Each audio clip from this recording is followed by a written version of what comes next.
Big Apple Blitz with Anthony Rivardo and Matt O'Leary.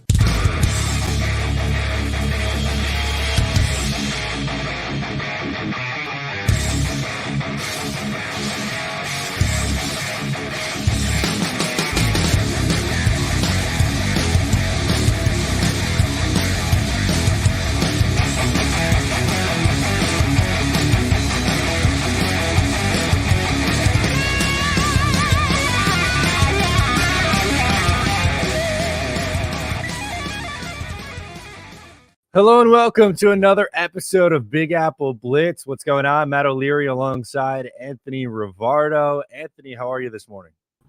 I'm doing good. I'm excited. OTA's wrapping up mini camp next week. Football, again, as I keep saying, it's back. Even if it is just in shorts and T-shirts, seeing our favorite New York teams take the practice field is exciting nonetheless. And I'm just getting pretty juiced up here as we head into the summer, getting ready for training camp. And then before you know it, regular season is back and we're, in the heat of football season. Yeah, so close, as you said. It's like inching that much closer.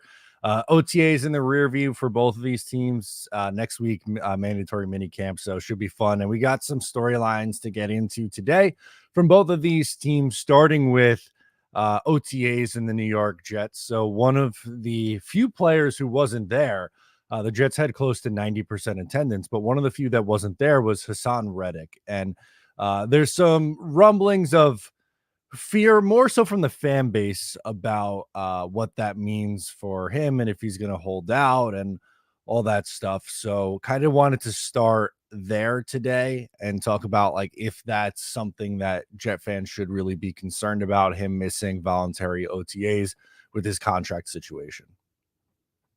Yeah, definitely an interesting situation. A little bit unlike the ones that the Giants have had. Of course, they had Darius Slayton holding out, and now Darren Waller with his retirement being mulled. But it's a little bit different. Haason Reddick, you trade for him this offseason. You expect him to step in, just kind of be this big piece and make an immediate impact and be there at the practices, generate that excitement. And his absence has been a bit surprising and maybe in some ways a bit concerning. So definitely a lot to unpack with this one. Yeah, absolutely. I want to pull up too while we were talking about it, the Haason Reddick contract. So he has one more year left on the deal. It's a $15 million cap hit. Base salary is $14.25 million, but none of it is guaranteed. So going into the final year, not guaranteed. From the player's perspective, they usually like to get some guarantees in there, maybe looking for an extension. Now, when he was originally traded to the New York Jets, he said that he was, happy regardless of the contract situation. If he was to get a new deal or play out the final year of his contract, he seemed to be okay with that. For me right now, I don't really feel all that concerned. Now, if we get to the mandatory mini camp or even training camp in July next month, and he is not in attendance for that, then that's a conversation, we could have and talk about being concerned about him not being there. But for the voluntary stuff, I'm going to try my best not to get worked up over it. And again, like if next week he's not there for the mandatory stuff, then I think we could finally like call it a true holdout. Yeah, I think once you get to that point, it's definitely a holdout. And I'm surprised that he hasn't necessarily clarified what it is to the media. Usually with these holdouts, you see players take an opportunity to speak to some member of the media at some point just to make their thoughts and feelings public and let the team really know and put them on notice like, hey, this is how I feel about the contract and this is what you need to do. So not hearing much of anything from Haason Reddick is a little bit surprising. But like you said, it's still very early on in this offseason spring training period. And I guess there's not much reason for concern yet. But I guess the further that along that we go and the more practices that are missed, ultimately the concern level will increase. Yeah, and there's kind of two schools of thought here for how the Jets should handle the Haason Reddick contract situation. On one side of the aisle, you have people saying that, it's you trade for him, you should now extend him. You didn't extend Bryce Huff, so use that money and extend Haason Reddick for a few more years. And then you have the other side who's saying like, well, you really have just a 2-year window here with your roster the way it is. Maybe you let this year play out, see where he is, and then reassess at the end of the year if you want to re-up him at that point. Do you have a strong feeling one way or the other on how you would handle this contract situation if you're the Jets? Honestly, I think you try and make him play out the final season because he is getting up there in age. He's 29 years old. Sure, he's coming off of a few really good seasons, was a Pro Bowler the past 2 years, 16 sacks in 2022, 11 sacks in 2023. So he's still got it, but you never know. Once a player hits 30, sometimes their production just falls off a cliff. And you do have to be cognizant of that if you're the Jets. You do have to kind of have that fear in the back of your mind. And because of that, I think that you want to see Haason Reddick play out this final year of his contract and prove that he's worthy of a pay increase or long-term extension. I think that ultimately the way this gets resolved would be similar to what the Giants did with Darius Slayton. And what we see a lot of teams do, generally speaking, when players do hold out, you alter the contract just a little bit to increase the base pay, or you give them a raise through incentives. And I think incentives is probably the route here with Haason Reddick because he is coming off of 3 seasons in a row, I believe, with 10 plus sacks. No, 4 seasons in a row with 10 plus sacks. So when you look at that production, it's incredible. But can he do it a 5th season in a row? If he does, he gets an extra incentive, some certain $300,000 or whatever. And then if he raises it up to 15 sacks, it's another incentive. So I think that's where this ultimately gets resolved, is through incentives to increase his potential payout for the upcoming season. Yeah, I don't disagree with you there. I think that'd be a good way to go about doing it. The Giants just did that with Darius Slayton last week. The one way I would go, and I normally I lean towards just letting him play out this year and then reassess after. But if you're to find some middle ground, I think I'd be interested in tacking on an additional year on his contract. So adding it, a one more for 2025, because then that really aligns with the Jets, apparent window that they have with Aaron Rodgers at quarterback for this year and next year. It really feels like they're kind of loading up for, the next 2. And then, once they figure out quarterback after that, we'll see. But that I think is maybe a good middle ground where you're not like investing 3 more years into a player at his age. I am a little bit worried though when you look at a team like the Philadelphia Eagles, who has done a really good job of building out their roster, and that they were comfortable moving on from him at 30 years old and going with the younger version in his Bryce Huff, who's many view as an ascending player. That does scare me a little bit, and I don't know if I want to sink my teeth into multiple years of it. But again, like I said, if you're kind of bridging the gap or splitting the difference, I'm okay with adding on. That's not something that I'm against. I think that could also be a great way to resolve this situation. And especially if you make that 2025 season with low guarantees or even not guaranteed, you could always structure the contract so that there is a team out, especially when you are just adding 1 year onto a deal. But again, I do think that because he's changing teams and we haven't seen him on a team other than the Eagles for several seasons, and yes, he had great production with the Eagles. Let's see what he does here with the New York Jets. I think that there is a lot of proving it that Haason Reddick needs to do as he ages into his 30s. So I think there is an argument for both sides where you keep him on this 1 year deal, make him a rental, basically make him prove it, and then maybe extend him next offseason. But if you do want some of that insurance and longevity out of it, yeah, you can extend him for an additional year. But of course, that has its cons as well. What if he gets injured? What if he doesn't play up to par? There are so many other factors that could kind of go into that equation that you might not be necessarily happy with the outcome. So I think there's an argument for both sides. But for me personally, I think just boosting those incentives and making him happy for this one season and making him kind of play on a prove it deal would be the best way to get Reddick to raise his level of play and almost give the best performance possible. I like that idea. Peter is hanging out with us this morning, and he says, yeah, I don't like renting Reddick or Moses, even because of being traded for. Extend both Reddick through 2026 and Moses through next year. I don't know about this one, Anthony. I love, Peter's an OG in here. He hangs out all the time. I'm a little bit nervous about that because one, Reddick's age, right? And it's not crazy longer. It's just an additional year after what I guess I was comfortable with 2025. But Morgan Moses, I don't know what he's going to be this year. I'm hoping he's going to be great because when he's been on the field, he's been very, very good. But he had surgery this offseason and is 33 years old. So I kind of want to see him on the field before I'm making a decision on on him for the future. I think I'd be more comfortable with the extending Reddick right now than I would with Morgan Moses. I believe the Moses trade was a pick swap trade. So if that is just ends up being a true rental, then you just moved a few spots down the draft board to get a year out of Morgan Moses at right tackle as a band-aid. I'm okay if that's how that one ends up, but I would be nervous to extend him before he plays it down for you in 2024. And I agree with you. I would not extend Morgan Moses. I don't think that his market is going to be so competitive that you're going to be wishing that you extended him in a year's time. Once he does potentially reach free agency, I think that you're okay to let him play this year out and see where he's at and see what he's worth. Because right now, I don't think you truly know. Obviously trading for him from Baltimore, he's been a reliable starter for the last almost decade now between Washington and Baltimore.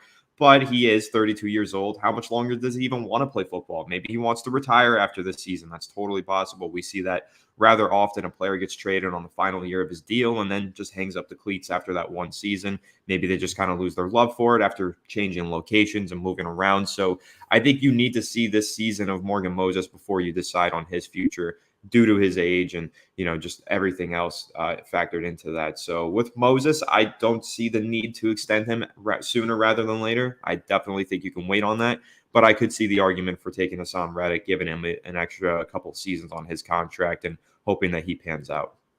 Before we get into the first Giants topic of the day, Peter brings up the Justin Jefferson contract, 4 years, 140. That news came out this morning. What was your thoughts on that contract, and then I guess what it means for wide receivers going forward? Yeah, huge deal. Definitely a deserving deal. I mean, Justin Jefferson is probably the best wide receiver in the NFL when he's healthy. I think that's he's kind of taken that crown and worn it pretty strongly. But for what it means for the wide receiver market, it shows that the Giants' first-round draft pick this year is even more valuable now. Getting a rookie wide receiver who is potentially going to be a 1,000-yard receiver perennially, that's what we're hoping for and expecting out of Malik Nabers with the number 6 overall pick. If he's able to produce that way on the contract of a first-round rookie, which is under $10 million, look at the value of getting a 1,000-yard receiver under $10 million compared to Justin Jefferson now making nearly $40 million. So it's a pretty big deal for the NFL. It definitely recontextualizes the contracts of wide receivers, but also reemphasizes the importance of drafting well at the wide receiver position so that you get these talented playmakers on cost-controlled rookie contracts. So I'm very grateful for the fact that the Giants finally have a true playmaker in Malik Nabers on that cost-controlled contract, and the Jets do as well for the time being with Garrett Wilson before he eventually cashes in on a big payday. That's what I was going to say for Garrett Wilson. Like, he's got to be licking his chops because after his third year, that's when you're eligible for an extension. And you have Sauce Gardner and Garrett Wilson and eventually Jermaine Johnson and maybe Breece Hall here who are going to need some pretty big contract extensions. Now, I don't know if you're going to see 4 for 140 for Garrett Wilson next year, but I think he's absolutely going to push $30+ million on an AAV, which again, they kind of Justin Jefferson, in my opinion, is in a league of his own when on the field and healthy, but that just raises the bar for everyone else who's about to get paid as well at the position, I would say. Yeah, and it could have some major implications on the NFC East as well for Giants fans to keep an eye on with CeeDee Lamb soon getting his contract extension. Does he match that of Justin Jefferson? Does he exceed that? Does he come in just a little bit below? The Dallas Cowboys are already having a tough time retaining their stars. They have a lot of top-heavy talent taking up their salary cap space. Do they have to sacrifice CeeDee Lamb? Move on. Who knows how that's going to shape out? But this contract for Justin Jefferson, pretty much a domino effect around the NFL. Again, recontextualizes the importance of hitting on that position in the draft and getting cost-controlled rookie contracts, but also is going to cause other receivers to demand more money, whether that be Garrett Wilson next year, Malik Nabers in 5 years, or CeeDee Lamb this offseason as he negotiates with the Cowboys. Could that cause that perennial playoff team to start to falter and crumble a bit, especially with the Dak Prescott negotiation still a question mark? Will he be here next year? Will he be a New York Giant? Right? Many question marks that can come from this Justin Jefferson deal. There we go. While we're on the topic of OTAs, let's get into our first Giants story, which is Brian Daboll, the play caller? Question mark. So, does it feel like Brian Daboll is going to be the one calling? It seems like that's something that you want as you cross your fingers, and we've talked about in the past here. But let's hop into it. Yeah, this is exciting for me as a Giants fan who believes in this team the slight amount that I do only because of Brian Daboll. I think that in 2022, we saw a roster that had no business being in the postseason. Brian Daboll was not perfect that season, but he did a lot to get that team to rally behind him, rally around each other in the locker room, and exceed all expectations to make the postseason. And Brian Daboll, great offensive mind, quarterback guru. We know all these things from his time in Buffalo. But even in his first season with the Giants, 2022, that year, going into it, Daniel Jones was coming off of a historically bad 2021 campaign. The Giants were atrocious. They fired Joe Judge. They bring in Brian Daboll, hopefully to fix Daniel Jones. And you can argue he did. Daniel Jones had the lowest interception rate in the NFL that season at 1.1%. Brian Daboll was the cause and effect of that. And the Giants were able to win the first playoff game in 10 years. So Daboll captured the hearts of Giants fans. He proved that not only in Buffalo was he an offensive mind and guru at the quarterback position, but here in New York as well. Things kind of fell apart this past season, but maybe that is because of the inconsistencies on offense brought about by Mike Kafka, who was wildly inconsistent as a play caller last year. There would be games where the Giants were running the football down the opponent's throat. Then they'd go 2 drives without even running the ball one time. And that was like, okay, Kafka, what are you doing? I know that Daboll wrestled with him multiple times during the regular season, took some of the play calling duties away, gave them to Shea Tierney, the quarterback's coach, called plays during some halves later in the regular season himself. It's something that Daboll's been toying with. I think he noticed that there was a lot of inconsistency and down performances out of Kafka. And I think that the real way to get this offense sorted and run Brian Daboll's true offense, he just has to start calling the freaking plays himself. I think it's really important, and I'm hoping that it is the result of what happens during training camp. Yeah, and plus also we've seen a lot of coaches who, made their money early on in their career as offensive coordinators and play callers continue calling plays as at head coach and be successful with it. So I don't think it's out of the realm of possibilities for a guy who is a head coach to still also call plays and have success. And as you mentioned with Kafka, there was obviously some issues there with his style and his play calling. So if there's more success to be had with Daboll, and I know we've going back to what was that, week 2, the Arizona game last year, there were rumors that he took over the play calling in the second half of that game and they come back. I think the Giants have their highest ceiling with Daboll calling plays. And if he's coaching for his job, which I think many believe that he is this year, then how do you not go down calling your own plays?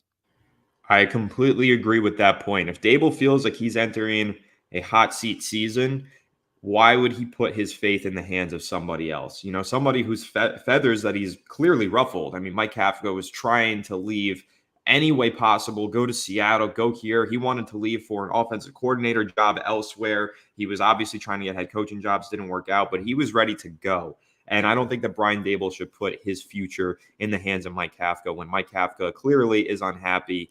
And yeah, like you said, the ceiling of this team is higher with Daboll calling the plays. And you look around the NFL, and this is something that we hear from a lot of Giants fans. Daboll had his problems managing the clock and his temper last year. There's no way you can put play calling duties on his plate. There's no way that he can handle all of that. I don't believe that that's true. You look around, best head coaches in the NFL, many of them do call their plays. And if we want Daboll to be one of the best head coaches in the NFL, I think that's the next step. He has to start calling the plays. Sean McVay calls his plays. If we want an offensive mastermind head coach who's really good at the quarterback spot, like, we need this guy to call the plays. And he's done it throughout his career. He's done it at a very effective level, and he's been one of the best play callers in the league before. So there really doesn't make much of an argument for Kafka to continue to call the plays.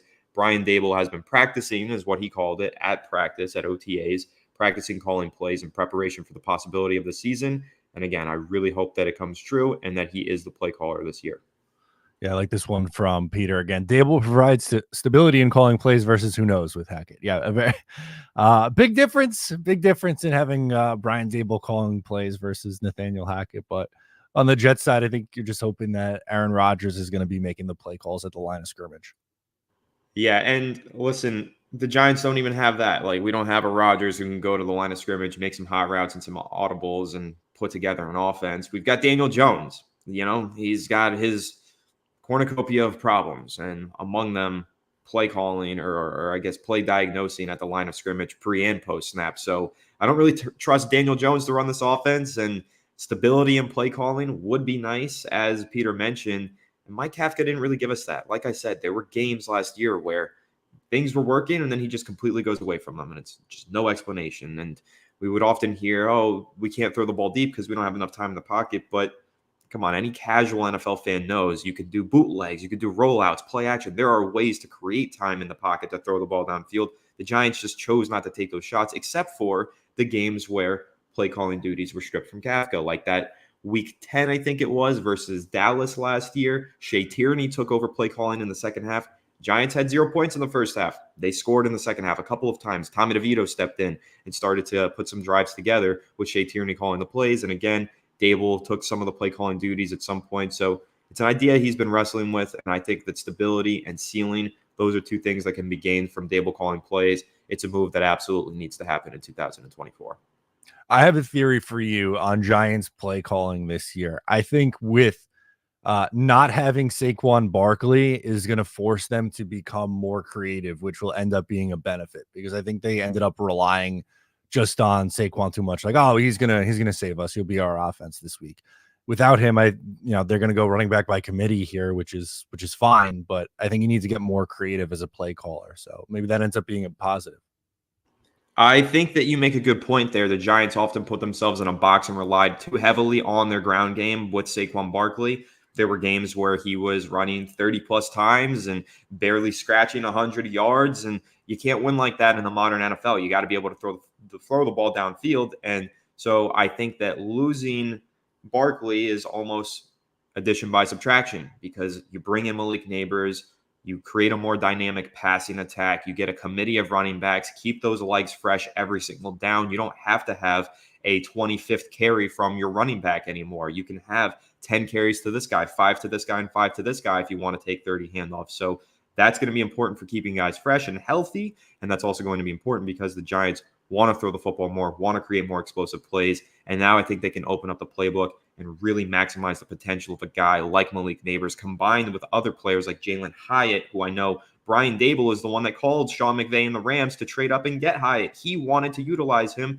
And I know that Joe Shane was very disappointed in the lack of usage with Jalen Hyatt last season. I know that from Joe Shane, from somebody who spoke to him. So he was upset with Jalen Hyatt's usage last year. Brian Daboll was upset with it. Expect him to play a much larger role if Brian Daboll is a play caller for sure, because he's a big Jalen Hyatt believer. That's why he made the call to go ahead and trade up for him. So I think that this offense will be more explosive. I think they'll take a lot more deep shots downfield, and Brian Daboll calling the plays, he's going to do everything he can to create the most dynamic passing attack possible. I'm with you on that. I like it. I think it ends up being a plus here for the New York Giants. While we're on the OTA train, let's get into a surprise standout for the New York Jets, Quantez Stiggers, who was a day 3 pick. We've talked about his story a ton because it was very interesting. Never played college football. He played in the fan-controlled league and then the CFL last year. But he's really stood out over OTAs. And again, like, we could pump the brakes on it. Like, let's see it in training camp and preseason games and eventually in the regular season. But still, for someone who's, a day 3 pick to be that noticeable is a really good sign. He was going up against Alan Lazard in coverage and dominating him. And then I think their last practice was on Thursday or Friday of last week. He had a pick 6 off of Tyrod Taylor. So he's really stood out in a positive light, and I think some Jet fans are excited about his potential future with the team. Yeah, and listen, anytime you can get value from those late round guys, you've got to be excited, right? And anytime you can extract value from a player drafted really outside of round 3, once you get into day 3 territory and those players start making plays in OTAs and solidifying their spot on the roster, that's exciting stuff. And for this Jets team that is relying on a few wide receivers who've had some problems with health, this is important. I mean, Mike Williams in the lineup, yeah, we expect him to elevate the ceiling of this offense and be a phenomenal target for Aaron Rodgers based on playing style alone. We think Mike Williams, perfect match for what Aaron Rodgers likes to do as a passer. But Mike Williams, often injured throughout his career, coming off of a season-ending injury, you got to have some depth behind him. So Stiggers stepping up during OTAs, making some plays, gives you excitement and gets you a feeling that there is enough depth here where if this guy continues to develop, plays well in the training camp and then preseason, regular season, it all will compound, and maybe he could end up playing a role long-term, and at the very least this year, being a reliable depth piece for some of our often injured wide receivers. Yeah, no, absolutely. And for Quantez Stiggers here, I think a lot of fans, what they see is someone who could be a DJ Reed replacement. And of course, as I say that, Peter comments, of course, if Stiggers develops, then maybe JD envisions him as the DJ Reed replacement for 2025. So on the same page there, because a lot of people look at DJ Reed's contract and they think, okay, he's a free agent at the end of this year. You probably have to make a decision on whether you are extending Reed as an outside corner or Michael Carter, your slot corner. I think it's going to be tough to extend both those guys. So if you have a strong season, in a reserve role for a guy like Quantez Stiggers, maybe they feel comfortable letting DJ Reed walk and paying Michael Carter in the slot, who's younger. And also, let's be honest, slot corners don't make nearly as much money as someone who's, I don't know, probably a top 20 outside corner in the NFL would make. So I think this could be like best case scenario. I'm not ready to say after, one strong OTAs that, he's going to be the guy post DJ Reed, but I think ultimately that would be their ultimate goal here if he was to reach that level. Yeah, and I think that's what you're hoping for. And I also realize I misplaced who Quantez Stiggers was in my head and talked about the wide receiver position. So circling to the slot cornerback position, you're right though in the sense that that's a position that becomes more and more valuable year to year. And I think that finding talent there is becoming more difficult because of the way that NFL teams evaluate outside cornerback versus slot cornerback. And some teams don't prioritize the nickel cornerback role the way that other teams do. I know the Giants are kind of one of those teams. They haven't really solidified that as like a true starting position. So they've had a lot of late round picks and reserve guys rotating in and out of that slot cornerback role. But the Jets completely different. They've got a slot corner and they've got a guy who maybe eventually can develop into that role or to the outside, depending on how you view the situation here for the Jets. But the way that they have been developing cornerback talent over the last several years is a major strength. That's Robert Saleh right there. We've talked a lot about my potential disbelief in this coaching staff and my concerns with it, especially on the offensive end with Nathaniel Hackett. Peter has the same concerns as he mentioned in the comments recently. Hackett is the one that gives us all nightmares. But I do have my question marks about Robert Saleh. But the one thing you can't question with him, his ability to develop young defensive talent. So if you want to have confidence in that secondary as a whole or in Stiggers' ability to move forward and become a starter one day, I think that, Saleh's around at least for the now, and that gives him a really good fighting chance of developing into a quality starter. Exactly. If anything or if anywhere deserves the benefit of the doubt, it's Robert Saleh on his New York Jets defense and just how well they've developed talent on that side, both him and Ulbrich, and even just the positional coaches like White Cotton on the defensive line. The Jets corner coach has done a really good job developing talent. So again, if for whatever reason they're in a spot where they have to let DJ Reed walk, it would stink because Reed's a good player. I think he's a very good running mate for Sauce Gardner, but in a salary capped sport, sometimes you have to make those tough decisions. And I would trust them more on the defensive side of the ball. I think anyone would, with having to lose an already established veteran and finding a cheaper, younger replacement through the NFL draft. If we're looking instead at, again, like a similar situation, right? Like both your tackles are free agents after this year.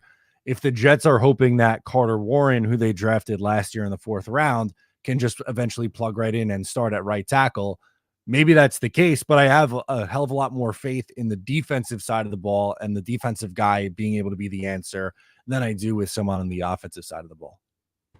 And I agree with that as well. And I've been so impressed with the way that the Jets have developed young talent over recent years. Obviously, we could question the Will McDonald pick and, what his ceiling and what his future is going to look like. But even Jermaine Johnson, as an example, young guy who they got to step in and produce rather quickly and develop very quickly into a quality starter. And that's been happening across the board for the New York Jets. So anytime they find some talent in the late rounds that Robert Saleh is really keen on, I think that you have to have some faith and confidence in it. So that's why I think with Stiggers, of course, an unorthodox approach here. His path to the NFL is one of the more interesting ones that we've seen in recent years. Canadian Football League over to the NFL. But at the same point, or to that point at least, he was playing against technically professionals, guys outside of college football. He's faced stronger competition in a roundabout way and might be more prepared to make that leap into the NFL than some of these younger rookies who were drafted in the later rounds. So having that experience going up against somebody just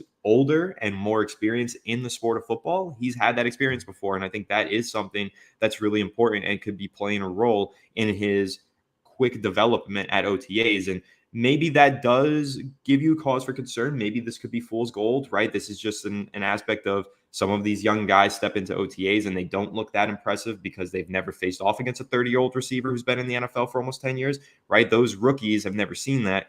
But with Stiggers playing in the Canadian Football League, there are veteran players there. There's former NFL players who go over to the Canadian Football League. So that aspect might be giving him less of a learning curve going into the NFL and making his transition a little bit easier, which is causing him to play better early in OTAs. Will that hold over into training camp, preseason, regular season? That remains to be seen, but it is giving him an edge right now, I would assume. And I do think that there is reason to be excited about what he could do throughout the rest of the summer heading into the regular season. Yeah, Johnny Boy agrees with us too. He says, I've said it before, I trust coaching staff on that side of the ball. Our defense will be special. I think that's the hope. And if you have good depth at even positions that are strength, for instance, corner, like the Jets trio of starting corners, if you include the slot position, I think is, about as good as any team in the league. And, just adding more depth behind that, I think is going to be a plus there. But yeah, it's tough to gauge on these younger players. I like the point you bring up about Stiggers going up against CFL competition and older guys who maybe have a little bit more experience versus, collegiate players. It's going to be interesting to see if that success continues into training camp and beyond, because, as excited as I am about him, I mean, we've seen it before, guys who've had a strong couple of days of practice in OTAs and then we never hear from them again. It's just, that's the reality of it sometimes.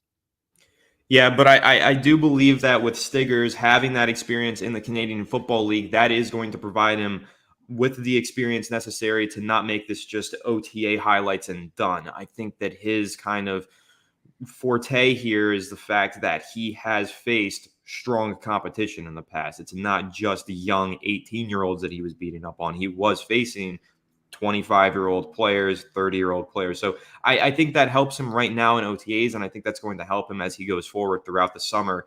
And I think there's plenty of reason to believe in him.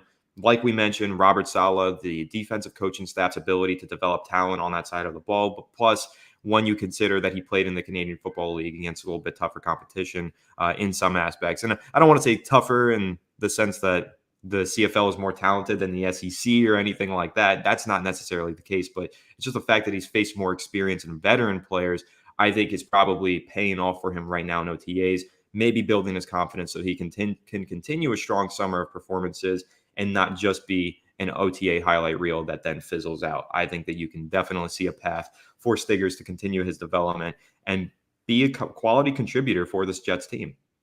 Absolutely. Anthony, it's been a busy week for your guy, Darren Waller. Retirement rumors, as it seems like next week is going to be when he calls it a career, and also release the song of the summer. So a big week for him.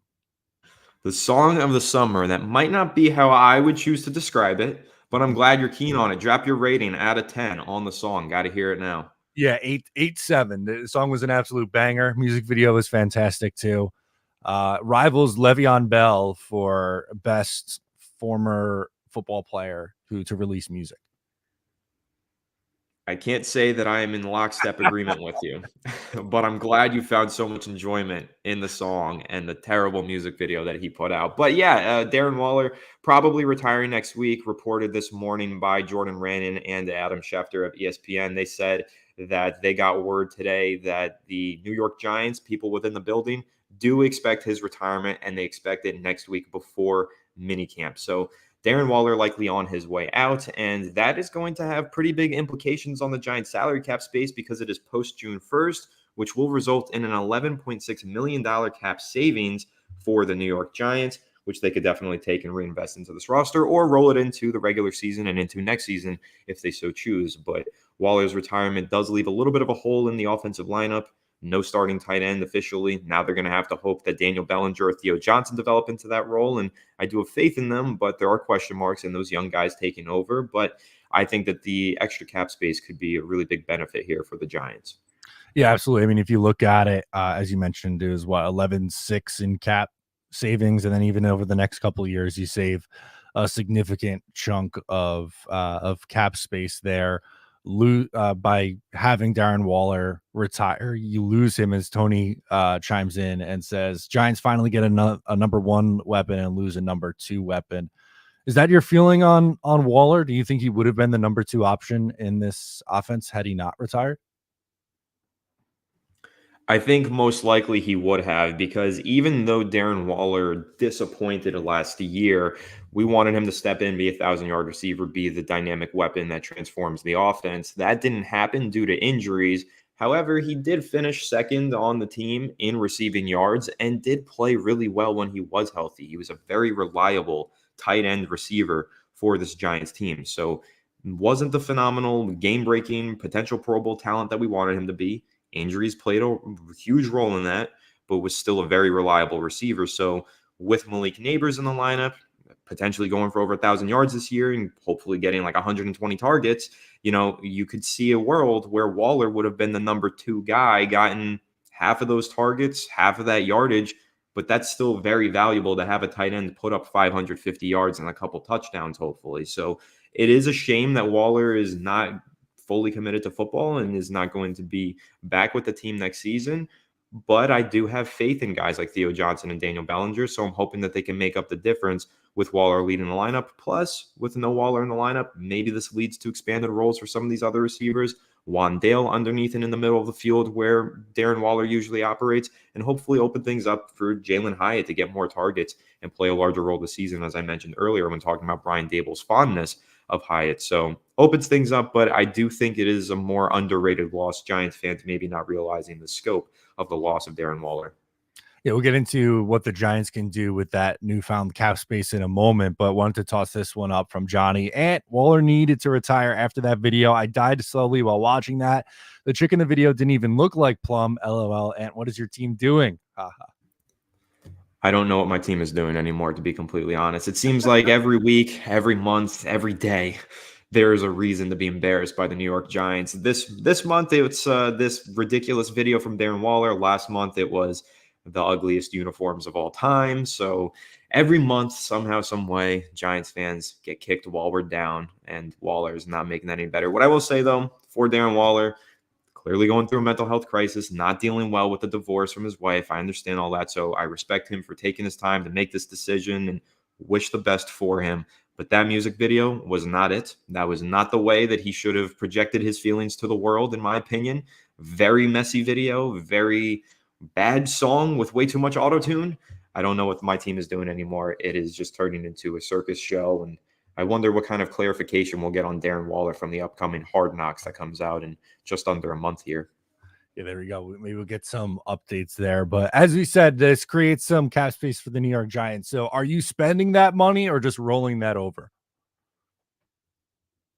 I'm probably spending some of that money, not all of it. I'm not going to go ahead and blow the 11 million on a marquee signing ahead of training camp, nothing like that. But there are positions of need for depth on this team. I know last week we kind of talked about the Giants roster ranking.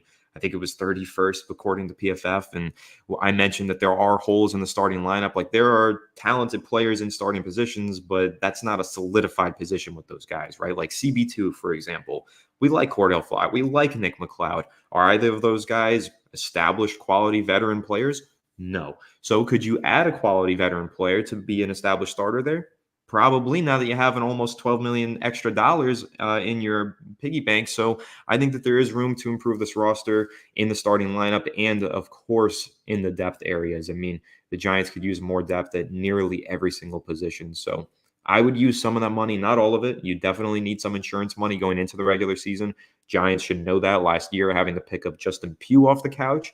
Keep some money in the piggy bank, save that for the regular season.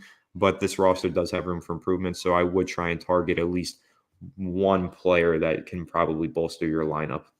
Yeah, I think you could bring someone in on a 1-year deal to just, as you said, to help bolster the lineup for the short term and not really impact your long-term future cap space. As you said, like corner is one that really jumps out because I don't know what the plan is at CB2. I guess it's going to be a competition as of right now in training camp, but I don't feel great about that spot for the Giants. That's one that, that really jumps out. Do you spend money at tight end, or are you good just letting the two guys that you have, in the rookie and Daniel Bellinger kind of battle things out there? Yeah, last I checked, that veteran tight end market is very thin. I think Logan Thomas, the only guy that stands out as a potential player who could contribute. But at that point, give me Daniel Bellinger, give me Theo Johnson. I really like the talent of Theo Johnson. He's a very similar player in playing style to Darren Waller. So I'm hoping that the Giants can kind of plug him into that role, not have to change the playbook too much. And hopefully he goes out there and develops into a solid player. But also, I like Daniel Bellinger, man. I thought that he played really well as a rookie. I was very disappointed with the role that he was forced into playing last season, with, of course, Waller being on this roster. He wasn't able to move into a starting position. But then when he was on the field, because of how bad the Giants' offensive line was, Bellinger was basically playing as a third offensive tackle, chipping and helping on the pass protection unit. So I'd like to see Bellinger actually play some tight end this year, not offensive line. I'd like to see him go out there, catch some passes. He had 3 touchdowns as a rookie. He had 0 last season. Didn't make a whole lot of sense the way that they used him for me, but hopefully with an improved offensive line and more opportunities with Waller retiring, the Giants can go ahead and carve out a larger role for Bellinger and Theo Johnson. Yeah, I think I'm good with that too, because like if you're just had an injury prone tight end in Darren Waller, signing Logan Thomas, like I don't know if that really solves anything for you this year. Again, if you are going to spend the money, I think corner would be the spot to do it. But if they just want to roll over that cap space and, maybe make an addition in season or just save it, I think that's a way to go as well. Yeah, and I'd agree with that. And I know a lot of Giants fans have pointed to Stephon Gilmore still being available as a free agent. That's a name I'd be intrigued by. If you want to bring in a former All-Pro cornerback, obviously in the twilight stage of his career, but still a player who can probably be a quality starter in this lineup, and probably for less than 8 million, I would assume. I want to throw that number out there and kind of put that as the ballpark high end of his price range. The Giants can afford that now. They only had $1 million in cap space. Once Waller's retirement is official, they'll have about 12 to 13 million. You can absolutely afford to go out there and pick up a Stephon Gilmore or Steven Nelson, another quality veteran starter at the cornerback position. And I would like to see the Giants do that rather than just banking on these young guys to pan out.